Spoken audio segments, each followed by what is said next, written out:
তাহলে সকল মুসলিম কি প্রকৃত মুমিন নয়? বিষয়টি যদিও প্রশ্ন আকারে আমাদের মাঝে এসেছে, তবে এই বিষয়টি এসেছে অবশ্যই একটি সূত্রপাত ধরে। অর্থাৎ অনেক নামাজিকে দেখা যায় সে নামাজি, দাড়িওয়ালা, টুপিওয়ালা, তসবি পড়নেওয়ালা, কোরআন তেলাওয়াত করনেওয়ালা, এরপরেও এতদা সত্ত্বেও অনেক মানুষ, অনেক ভাই বলে থাকেন যে দেখো শুধু তসবি, টুপি, নামাজ, তেলাওয়াত প্রকৃত মুমিনের কাজ, এতটুকুই সীমাবদ্ধ নয়। এই কথাটি কেন বলে?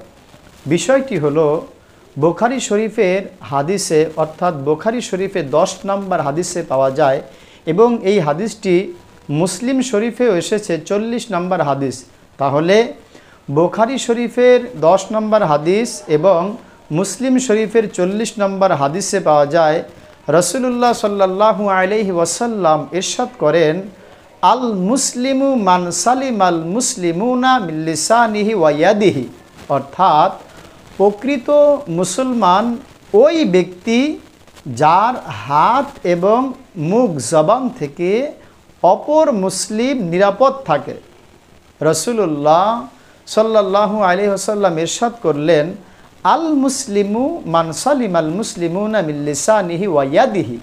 প্রকৃত মুমিন মুসলমান ওই ব্যক্তি যার হাত এবং জবান থেকে অপর মুসলিম নিরাপদ থাকে।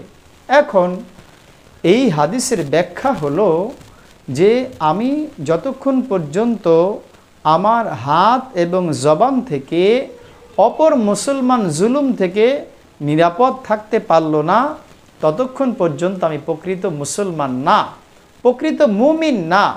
হ্যাঁ, আমি মুসলিম বটে, আমি প্রকৃত মুসলিম মুমিন না যতক্ষণ পর্যন্ত আমার হাত এবং জবান থেকে অপর মুসলমান নিরাপদ না থাকেন। এজন্য আমরা যারা মুসলমান, ঈমানদার, মুমিন বলে নিজেকে দাবি করছি, তাদের জন্য উচিত হলো যে আমার জবান দ্বারা যেন কোনো মুমিন কষ্ট না পায়, আমার হাত দ্বারা কোনো মুসলিম কষ্ট না পায়। এই হাদিসটি যারা জানেন, যারা বুঝেন, শুধু তারাই বলে থাকেন যে শুধু নামাজ, রোজা, তাসবির মধ্যে মুমিনের সীমাবদ্ধতা নয়। এই কথাটি এই দিক থেকে ঠিক আছে যে শুধু নামাজ এবং তাসবিহ এবং জিকির মুমিনের সীমাবদ্ধতা নয়। এই হাদিস থেকে বলা যায় যে এই ব্যাপারটি তার জন্য প্রযোজ্য যে মানুষকে জবান দ্বারা এবং হাত দ্বারা কষ্ট দেয়।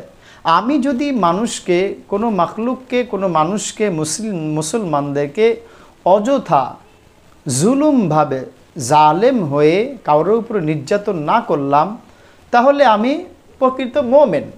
আর যদি রাসূল সাল্লাল্লাহু আলাইহি ওয়াসাল্লাম যে হাদিসটি উল্লেখ করলেন, উম্মতের সামনে পেশ করলেন, সেটি হচ্ছে যে আল মুসলিমু মান সালিমাল মুসলিমুনা বিল লিসানিহি ওয়া ইয়াদিহি। প্রকৃত মুমিন মুসলমান ওই ব্যক্তি যার হাত এবং জবান থেকে অপর মুসলমান নিরাপদ থাকে। আমি যদি প্রকৃত মুমিন মুসলমান হতে চাই, তাহলে আমার জবান থেকে, আমার হাত থেকে অপর মুসলিম নিরাপদ রয়েছে কি না, সেই বিষয়টিকে আমরা লক্ষ্য করব। তাহলেই আমি প্রকৃত মুমিন এবং মুসলিম। আল্লাহ আমাদের সকলকে বুঝে আমল করার তৌফিক দান করেন। আমিন ইয়া রাব্বাল আলামিন।